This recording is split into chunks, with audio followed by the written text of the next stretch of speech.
60 facts and details about Dragon Ball emperor Pilaf saga, जो कि शायद तुम्हें पता। लाइक गोकू जिस माउंटेन पे रहता है तो उसका नाम माउंट पाउजू होता है, जो कि चाइनीज टीम डम्पलिंग बाओजी पे रखा गया है, जिसे जापानीज में पाउजू कहते हैं। और इस फर्स्ट एपिसोड में गोकू एंड टाइगर के बीच में जो पूरा सीन दिखाया गया है तो उसे ड्रैगन बॉल जी के फर्स्ट एपिसोड में गोहान के साथ रिपीट किया गया है। जैसे ड्रैगन बॉल में गोकू को पीछा करते करते टाइगर क्लिफ से नीचे गिरता है, तो वैसे ड्रैगन बॉल जी में टाइगर का पीछा करते करते गोहान क्लिफ से नीचे गिरता है। नेक्स्ट इस सीन में दिखाई गई जायंट फिश को जापानीज वर्जन में बोलते दिखाया गया है, बट इंग्लिश वर्जन में बिल्कुल साइलेंट होती है। और भूख लगे होने की वजह से गोकू इस जायंट फिश को पकड़ता तो है, बट एक्चुअली में वो उसे खा ही नहीं पाता, क्योंकि उसके घर जाने के बाद पूरा सब्जेक्ट ही चेंज हो जाता है, जहाँ पे ये दोनों ड्रैगन बॉल्स की बातें करने लगते हैं। नंबर 5, एम्परर पिलफ का नाम एक्चुअल में सेम नाम की राइट डिश पे बेस्ड है, जिसे हम इंडिया में पुलाव कहकर बुलाते हैं। एंड पिलफ के कपड़ों पे जो चाइनीज कैरेक्टर्स बने होते हैं तो इसे कहते हैं चाओफान, जिसका मीनिंग होता है फ्राइड राइस। एंड पिलफ के जो दो मिनियंस है शू एंड माई, तो इन दोनों के नेम्स को मिला के बनता है शू माई, जो कि एक चाइनीज डम्पलिंग का नाम है। एंड एनिमे में शू को फर्स्ट एपिसोड से ही शू कहकर बुलाया जाता है, बट मांगा में इसका ओरिजिनली नेम था सोबा, जिसको बाद में बदल के शू किया गया था एनिमे नेम को मैच करने के लिए। नंबर 8, ड्रैगन बॉल सीरीज में कैप्सूल्स बहुत ही इंपॉर्टेंट रोल प्ले करते हैं, जिसको तुम सबने फर्स्ट टाइम ड्रैगन बॉल में ही देखा होगा। बट इससे भी पहले इन्हें अकीरा टोरियामा की वन शॉट मांगा द एडवेंचर्स ऑफ टोंगपो में दिखाया गया है, और यहीं से इस कॉन्सेप्ट को उठा के टोरियामा ने इन कैप्सूल्स को ड्रैगन बॉल सीरीज में दिखाया है। नंबर 9, इस सीन में जब गोकू अपने पावर बॉल को बुल्मा की तरफ फेंकता है तो वो उसकी स्कर्ट की तरफ जाता है और बुल्मा के पीछे खाली आसमान होता है, पर नेक्स्ट टाइम जब उसे दिखाते हैं तो वो क्लिफ पे लटकी होती है और पावर बॉल उसकी स्लीव्स में फंसा होता है, जो कि एक मिस्टेक है।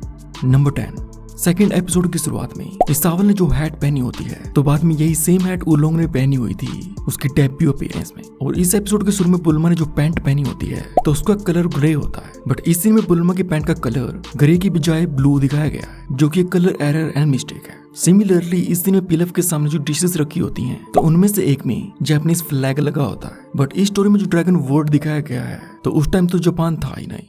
नंबर 13, यहाँ नहाते टाइम गोकू जब बिल्कुल नंगा हो जाता है तो इस सीन के सेंसर्ड वर्जन में गोकू के प्राइवेट्स को ढकने के लिए ये स्टूल ऐड किया गया है। नेक्स्ट बल्मा के कैप्सूल हाउस में अराले की पिक्चर लगी होती है from the Akira Toriyama series Doctor Slump. इसके बाद गोकू पे गुस्सा होते हुए बुल्मा से कहती है this kid's from, but it's not Earth. जो कि आगे जाके ड्रैगन बॉल जी में सच हो जाता है। नंबर 16, एम्परर पिलफ जिस तरीके से शू को चेंसा के साथ टॉर्चर करता है तो ये सीन रेफरेंस है 1983 में रिलीज हुई मूवी स्कारफिश का, जिसमें ऐसा ही चेंसा टॉर्चर सीन है।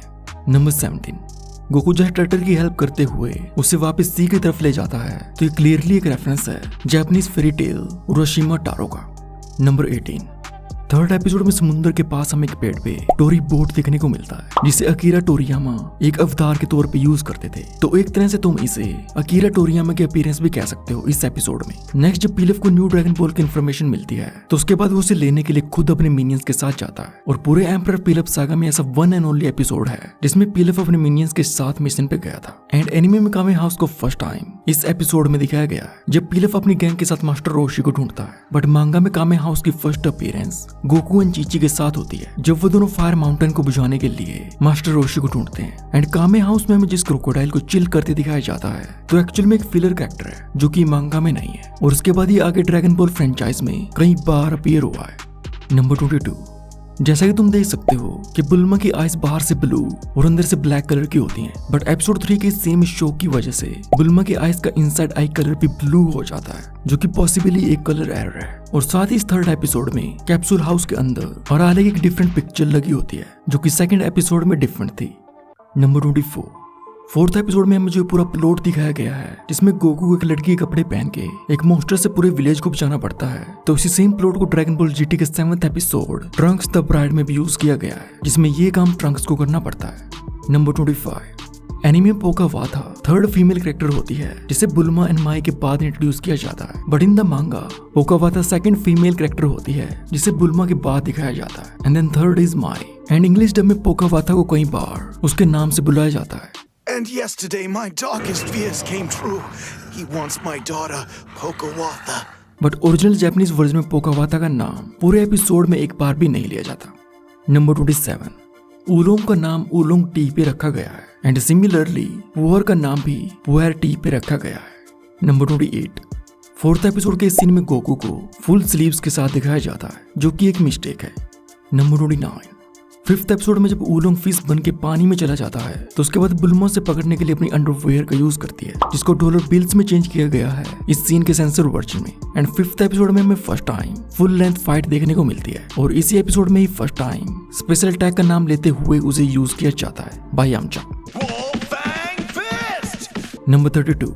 एपिसोड 6 के इंग्लिश डब में कुछ मेजर चेंजेस किए गए हैं। लाइक ये सीन जब ऊलोंग बुल्मा को बाथरूम दिखाता है तो जापानीज वर्जन में बुल्मा बाथरूम को इसलिए चेक करती है कि इसमें पीप होल्स तो नहीं है, बट इंग्लिश वर्जन में बुल्मा कहती है कि इसमें फंगस तो नहीं है। सिमिलरली जब ऊलोंग बुल्मा एंड गोकू को ड्रग्स की मद से सुला देता है तो जापानीज वर्जन में ऊलोंग ये इसलिए करता है ताकि वो सोते हुए बुल्मा को छू सके, बट इंग्लिश डब में डायलॉग्स को चेंज करके ऐसा दिखाया गया है कि ऊलोंग ड्रैगन बॉल्स को चुराने के लिए बुल्मा एंड गोकू को सुलाता है। That sleeping powder works faster than I thought. Stealing the Dragon Balls is going to be a cinch with these kids knocked out. Number 34। आज के टाइम में हमें ड्रैगन बॉल सीरीज में बहुत सारी वॉयलेंस देखने को मिलती है, जिसकी शुरुआत एक्चुअल में इस 7th एपिसोड के साथ होती है, जिसमें चीची इस डायनासोर के सिर को अलग करती है, जो कि इस पूरी सीरीज का सबसे पहला मोस्ट वॉयलेंट एक्ट है। और यहाँ पे चीची डायनासोर को हराने के लिए उस पर 2 अटैक्स करती है। पहले वो अपने हेलमेट पे लगे ब्लेड को उतार के फेंकती है, एंड देन उस पे अपने हेलमेट से बीम अटैक करती है। तो ये दोनों ही अटैक्स अल्ट्रामैन सीरीज के रेफरेंस है, जिसमें इस हेलमेट अटैक को करता है आइस लग और इस हेलमेट बीम अटैक को ultra 7। And Chichi as a child जो आर्मर पहनती है तो एक्चुअल में अकीरा टोरियामा की वन शॉट मांगा पोला एंड रोइड से इंस्पायर्ड है, जिसमें पोला के कैरेक्टर ने ऐसे सिमिलर आर्मर पहना है, जिससे कि चीची का आर्मर इंस्पायर्ड है। नंबर 38। इस सीन में जब बुल्मा गोकू को ड्रैगन बॉल ढूंढने के लिए कहती है तो उसमें बुल्मा की लेग्स नेकेड होती हैं, जो कि एक मिस्टेक है क्योंकि बाकी के सभी सीन्स में उसने ब्लू पैंटीहोस पहना होता है। नंबर 39।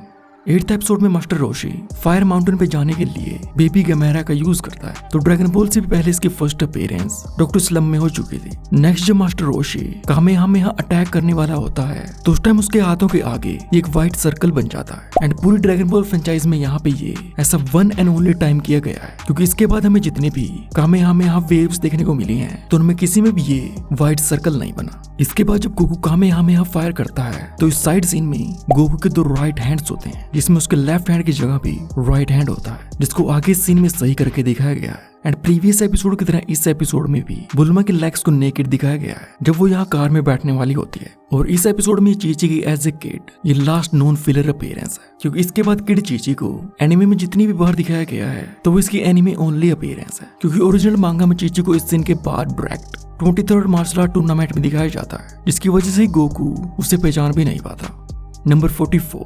9th एपिसोड में हमें टोरिया मोटर्स के नाम का एक स्टोर देखने को मिलता है, जो कि ऑब्वियसली एक रेफरेंस है अकीरा टोरियामा को। और इस एपिसोड में मोस्टर कैट के कपड़ों और कार पे जो कांजी कैरेक्टर लिखा होता है तो इसका मीनिंग होता है रैबिट। एंड मोस्टर कैट की आउटफिट ग्रीन कलर की होती है, बट इस सीन में उसके आउटफिट का कलर ब्लैक हो जाता है।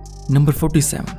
एपिसोड 10 में जब माई को यहाँ खड़े हुए दिखाया जाता है तो एक्चुअल में ये फर्स्ट नॉन फिलर अपीयरेंस है एम्परर पिलर फोर्स की गैंग की, क्योंकि मांगा में फर्स्ट टाइम यहाँ इस सीन में इंट्रोड्यूस किया जाता है। एंड एग्जैक्टली इस सीन से पहले इन तीनों के एनिमे में जितने भी सीन्स हैं तो वो सभी fillers and anime only scenes हैं। नेक्स्ट जब यहाँ शू इन सब पे अटैक करता है तो उसके बाद इस सीन में गोकू को उसकी टेल के बिना दिखाया जाता है।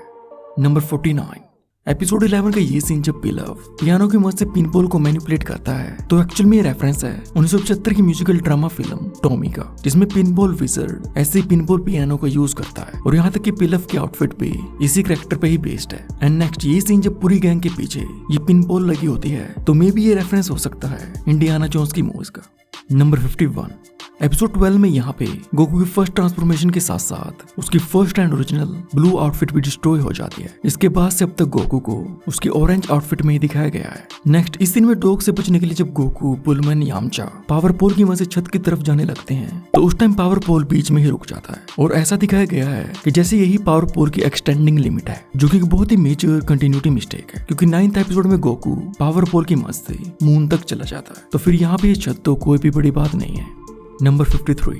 एपिसोड 13 का ये सीन जब पिलव ग्रेट एप गोकू पे अपने प्लेन के साथ अटैक करता है तो ये पूरा सीन किंग कोंग मूवी से इंस्पायर्ड है। और उसके बाद जब गोकू ग्रेट एप से वापस नॉर्मल बनता है तो उसमें उसके प्राइवेट एरिया को हाइड करने के लिए एक फ्लावर को ड्रा किया गया है सेंसर्ड वर्जन में। और यहाँ बुल्मा और बाकी सब डिसाइड करते हैं कि वो गोकू को नहीं बताएंगे कि उसने ही ग्रेट एप बनने के बाद अपने ग्रैंडपा को मारा है, जो सच बाद में गोकू को ड्रैगन बॉल जी के 23rd एपिसोड में जानने को मिलता है, जब वो जीटा उसके सामने ग्रेट एम में ट्रांसफॉर्म होता है। और हालांकि सेकंड एपिसोड में बुल्मा गोकू को एक दूसरे प्लैनेट का बताती है, बट ये सिर्फ इंग्लिश डब में ही कहा गया है क्योंकि ओरिजिनल जापानीज वर्जन में ओलोंग इस लास्ट एपिसोड में गोकू को देख के कहता है कि ये कोई एलियन तो नहीं है। So what's the deal? Is Goku some kind of alien? Number 57। इस सीन में जब यामचा बुल्मा को बचाने से पहले अपने दांतों को ऐसे करता है तो उस टाइम उसके सारे दांत होते हैं, वो भी जिसको गोकू ने प्रीवियसली तोड़ दिया था। इसके बाद इस नेक्स्ट सीन में यामचा को उसके टूटे हुए दांत के साथ दिखाया जाता है। नंबर 58। सीजन 1 की एंडिंग के कई सीन्स एक्चुअल में ड्रैगन बॉल मांगा के चैप्टर कवर्स पे बेस्ड है। लाइक ये सीन बेस्ड है सेकंड चैप्टर के कवर पे, नेक्स्ट ये सीन थर्ड चैप्टर के कवर पे, नेक्स्ट ये फोर्थ चैप्टर के कवर पे और ये फिफ्थ चैप्टर के कवर पे। और अगर आगे ऐसी और भी वीडियोस देखना चाहते हो तो सब्सक्राइब जरूर कर लेना क्योंकि मैं Dragon Ball Z and Dragon Ball Super के हर एक डिफरेंट सागा पे different fact and detail videos बनाऊंगा, तो इसलिए सब्सक्राइब नाउ।